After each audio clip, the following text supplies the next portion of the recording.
Hello everyone. तो आज हम पढ़ेंगे ऑक्यूपेशनल थेरेपी।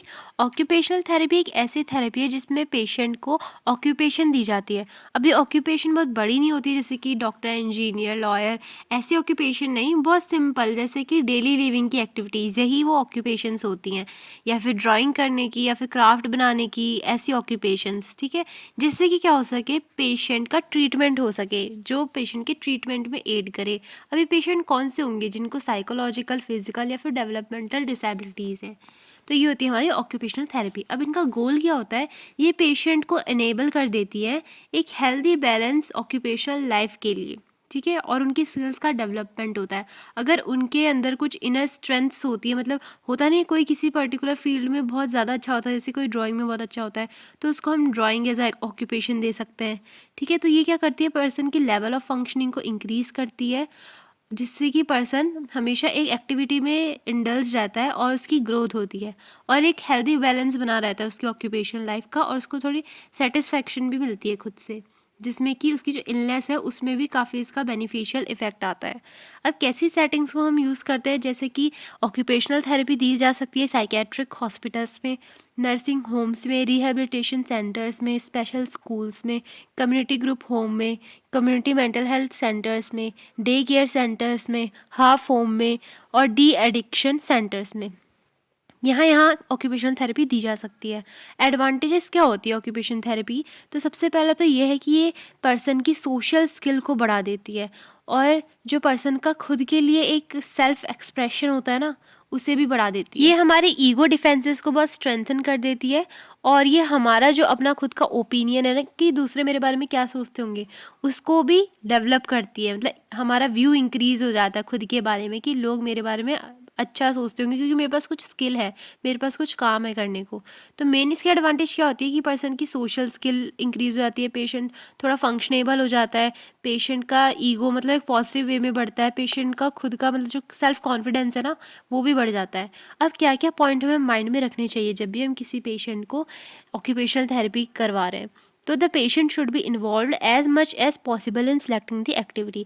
अब जो ऑक्यूपेशनल थेरेपी पेशेंट को दी जा रही है वो पहले सिलेक्ट की जाएगी पेशेंट के अकॉर्डिंग, तो पेशेंट का इन्वॉल्वमेंट ज़्यादा होना चाहिए उस पर्टिकुलर एक्टिविटी को सिलेक्ट करने के लिए, क्योंकि लास्ट में पेशेंट के लिए तो की जा रही है ना वो एक्टिविटी सिलेक्ट, पेशेंट को ही परफॉर्म करना है, तो वो पेशेंट के लेवल ऑफ इंटरेस्ट से मीट करनी चाहिए। ठीक है, मैच करनी चाहिए, मतलब जिस चीज़ में पेशेंट का ज़्यादा इंटरेस्ट है वही एक्टिविटी में उसे इंडल्ज करना है। अब वो जो एक्टिविटी सिलेक्ट की गई है पेशेंट के लिए, वो ऐसी होनी चाहिए जिसमें कि पेशेंट की सारी जो स्ट्रेंथ्स हैं वो यूटिलाइज हो सके। फॉर एग्जांपल, अगर पेशेंट का म्यूजिशियन फैमिली से बिलोंग करता है, उसका जो म्यूज़िक है या फिर उसकी जो वॉइस है वो बहुत अच्छी है, तो ये पेशेंट की स्ट्रेंथ है, तो हमें पेशेंट को ऐसे उसमें डालना है कि उसकी ये स्ट्रेंथ काम आए। जैसे कि हम पेशेंट को एक इंस्ट्रूमेंट प्ले करना सिखा सकते हैं, बहुत कुछ बड़ा नहीं करना है, छोटी छोटी चीज़ों में ही, जिसमें पेशेंट थोड़ा फंक्शन करे खुद से, अपनी बॉडी मूवमेंट्स करे, अपने माइंड को जहाँ पे उसका माइंड लगा रहे, या फिर उसकी कुछ स्किल्स बढ़े, ऐसी चीज़ें करवानी है। और हमें क्या ध्यान रखना है कि जो पेशेंट है उसकी जो एक्टिविटी करवा रहे हैं हम, वो काफ़ी शॉर्ट ड्यूरेशन की होनी चाहिए, मतलब बहुत लंबे टाइम तक भी नहीं चलनी चाहिए, क्योंकि पेशेंट में ज़्यादा पेशेंस नहीं होता सारे पेशेंट्स में, वो ऑलरेडी इरिटेटेड रहते हैं अपने इलनेस से, तो ये शॉर्ट ड्यूरेशन की होनी चाहिए, ताकि जो लास्ट में आउटपुट निकल के आए वो जल्दी से आए, और पेशेंट को उसे देख के बहुत अच्छी फीलिंग आए अकॉम्प्लिशमेंट की, देन उससे एज अ ये री मिले आगे काम करने के लिए। और जितना पॉसिबल हो सके हमें ऐसी एक्टिविटी चुननी है जिसमें पेशेंट न्यू एक्सपीरियंस भी सीखे। ठीक है, कुछ ना कुछ न्यू लर्निंग भी होनी चाहिए। अब क्या प्रोसेस होती है, क्या इंटरवेंशन लेते हैं हम ऑक्यूपेशन थेरेपी में, यानी कि कैसे कैसे बनती है ये ऑक्यूपेशन थेरेपी। हम ऐसे ही थोड़ी सिलेक्ट कर लेंगे कि इस पेशेंट को हम ये ऑक्यूपेशनल थेरेपी देंगे, इस पेशेंट को ये देंगे, नहीं, इसके भी कुछ पर्टिकुलर स्टेप्स होते हैं। जैसे कि सबसे पहले हम पेशेंट का इवेल्युएशन करते हैं, असेसमेंट करते हैं, ये देखते हैं कि पेशेंट किस सिचुएशन में, किस टाइप की डिसेबिलिटी है पेशेंट को, या फिर किस टाइप की इलनेस है। इससे ऑक्यूपेशनल थेरेपिस्ट को क्या नॉलेज मिलेगी कि पेशेंट किस फील्ड में वर्क कर सकता है और किस फील्ड में वर्क नहीं कर सकता है। अब ये जब हमें नॉलेज आ गई है, तो पेशेंट एंड थेरेपिस्ट मिलके ये डिसाइड करेंगे कि उनको कौन सी एक्टिविटी करनी चाहिए या फिर पेशेंट से करवानी चाहिए।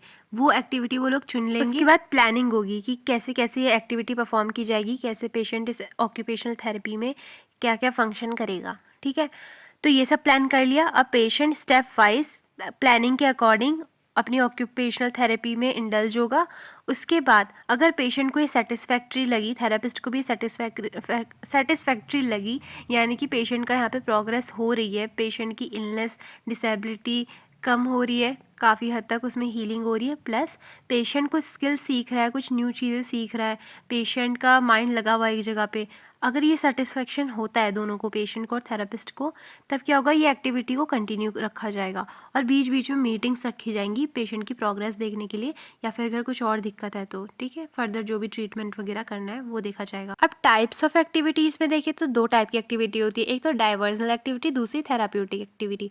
डाइवर्जनल एक्टिविटी में पेशेंट का माइंड डाइवर्ट करते हैं, इसका मेन पर्पज़ ये होता है, जैसे कि कोई गेम पे लगा दिया पेशेंट को, ताकि देखो कुछ ऐसे पेशेंट होते हैं ना जिनका स्ट्रेस बहुत रूट कॉज होती है, जैसे कि जो पीटीएसडी वाले पेशेंट हैं उनका स्ट्रेस होती है ना cause, post traumatic stress disorder वाले जो पेशेंट होते हैं, तो क्या करना है, हमें उनका माइंड डाइवर्ट करना है, तो उनको डाइवर्जनल एक्टिविटी देंगे, जैसे कि उनको किसी गेम पे लगा दिया।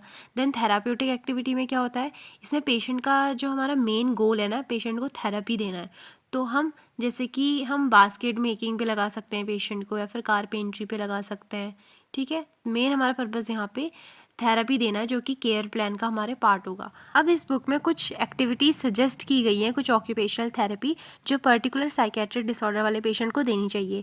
फॉर एग्जांपल जो एंग्जाइटी डिसऑर्डर वाले पेशेंट होते हैं, उनको ऐसी ऑक्यूपेशनल थेरेपी में इंडल्ज किया जाता है जिसमें सिर्फ 3 to 4 स्टेप्स और ज़्यादा स्टेप्स ना हो, और जो क्विकली परफॉर्म हो सके, जैसे कि मॉपिंग हो गया, स्वीपिंग हो गया, ठीक है। डिप्रेसिव डिसऑर्डर वाले पेशेंट को ऐसी एक्टिविटी में डालते हैं जिसमें कि उनको आउटपुट जल्दी से देखने को मिले, जिससे क्या हो, जब उनको सक्सेस मिलेगी तो उनको कुछ अचीवमेंट फील होगा और थोड़ा वो अपने डिप्रेशन से बाहर आएंगे, जैसे कि उनको क्राफ्ट वर्क में हम डाल सकते हैं, फिर गार्डनिंग वगैरह में डाल सकते हैं, ठीक है। मैनिक डिसऑर्डर वाले पेशेंट को नॉन कॉम्पिटिटिव एक्टिविटीज़ में डालते हैं, क्यों, क्योंकि ये पेशेंट ऑलरेडी बहुत कॉम्पिटिटिव होते हैं, इनको मतलब सेल्फ इम्पोर्टेंस बहुत ज़्यादा होती है, तो खुद को दिखाना होता है कि हाँ यहाँ पे सबसे ज़्यादा डोमिनेटिंग मैं हूँ, और मतलब अट्रैक्टिव बनाते हैं खुद को, ऐसा चाहे वो ऐसा अटायर पहने या फिर इतनी यूफोरिक एक्टिविटीज़ करें, साइकोमोटर एजिटेशन करें, तो ये सब वो करते हैं। तो इसलिए हमें इनकी जो इतनी एनर्जी रहती है ना, उसको कहीं ना कहीं यूटिलाइज़ करना है, प्लस नॉन कॉम्पिटिटिव एक्टिविटी दिलानी है। तो इसमें हम क्या करवा सकते हैं, पेशेंट से ग्रास रैकिंग करवा सकते हैं, मतलब घास को साफ़ करना, या फिर स्वीपिंग करवा सकते हैं, जहाँ पे इनकी एनर्जी भी लगे और नॉन कॉम्पिटिटिव वर्क भी हो। फिर सीजोफ्रेनिया वाले पेशेंट को, खास करके पैरानॉइड सीजोफ्रेनिया वाले पेशेंट, हम एक ऐसा टास्क देंगे जिसमें उनका कॉन्सेंट्रेशन ज़्यादा रिक्वायर होगा, क्योंकि ये पेशेंट डिल्यूजनल होते हैं, तो हमें उनका कॉन्सेंट्रेशन एक ही जगह पे रहने देना है, कहीं वो शिफ्ट ना हो जाए, डिल्यूजन में ना चल जाए पेशेंट, तो ये इंश्योर करना है। इसलिए हम पेशेंट को पजल या फिर स्क्रैबल ऐसी चीज़ों में लगाएंगे। फिर है सीजोफ्रेनिया, जो कैटाटोनिक वाले पेशेंट होते हैं, उनको हम सिंपल एंड कॉन्क्रीट टास्क देते हैं, जिसमें कि उनके ऊपर कंटिन्यूस सुपरविज़न की ज़रूरत होती है 1-to-1 बेसिस पे। तो हम उनको ऐसे टास्क दे सकते हैं जैसे कि मेटल वर्क या फिर मोल्डिंग क्ले, ठीक है। फिर आते हैं एंटी सोशल पर्सनैलिटी वाले पेशेंट, इनको हमें उस ऑक्यूपेशनल थेरेपी में डालना है जिसमें ज़्यादा कॉम्प्लिकेशन ना हो, क्योंकि अगर कॉम्प्लिकेटेड होगी वो तो इनको एग्रेशन होगा फिर, और फिर ये कुछ भी कर सकते हैं, तोड़ फोड़ वगैरह। इसलिए हम इनको ऐसी एक्टिविटीज़ में डालेंगे कि जिसमें इनको सक्सेस भी दिखे सामने, मतलब अपने आप से इम्प्रेस हो जाए, सेल्फ एस्टीम बढ़े, ऐसी चीज़ों में डालना है। प्लस क्या सबसे इंपॉर्टेंट था, ज़्यादा कॉम्प्लिकेटेड नहीं होनी चाहिए एक्टिविटी। नेक्स्ट है डिमेंशिया। डिमेंशिया वाले पेशेंट को हमें ग्रुप एक्टिविटीज़ में ज़्यादा डालना है, ताकि उनके अंदर फीलिंग ऑफ बिलोंगिंग आए और उनकी सेल्फ वर्थ बढ़े। और एक्टिविटीज़ ऐसी होनी चाहिए जो जल्दी से कंप्लीट हो जाए और ज़्यादा कंसंट्रेशन की जिसमें ज़रूरत नहीं है। For example cover making, packing goods, ठीक है। फिर आते हैं सब्सटेंस अब्यूज़ वाले पेशेंट, इनको भी ग्रुप एक्टिविटीज़ में डालना है जिनमें कि इनका टैलेंट अच्छे से यूज़ हो पाए। जो चाइल्डहुड एंड एडोलेसेंट डिसऑर्डर वाले पेशेंट होते हैं, उनमें हम चिल्ड्रन को प्लेइंग करवा सकते हैं, स्टोरी टेलिंग करवा सकते हैं, पेंटिंग, पोइट्री, म्यूज़िक करवा सकते हैं। एडोलेसेंट पेशेंट को क्रिएटिव एक्टिविटीज़ में इंडल्ज कर सकते हैं, जैसे कि leather work, drawing, painting. Mentally retarded patient को हम कैंडल मेकिंग में, गुड्स पैकेजिंग में या फिर कवर मेकिंग में इंडल्ज कर सकते हैं। तो फिर इसी के साथ हमारी ऑक्यूपेशनल थेरेपी कंप्लीट होती है। Hope you liked my video. Okay, bye.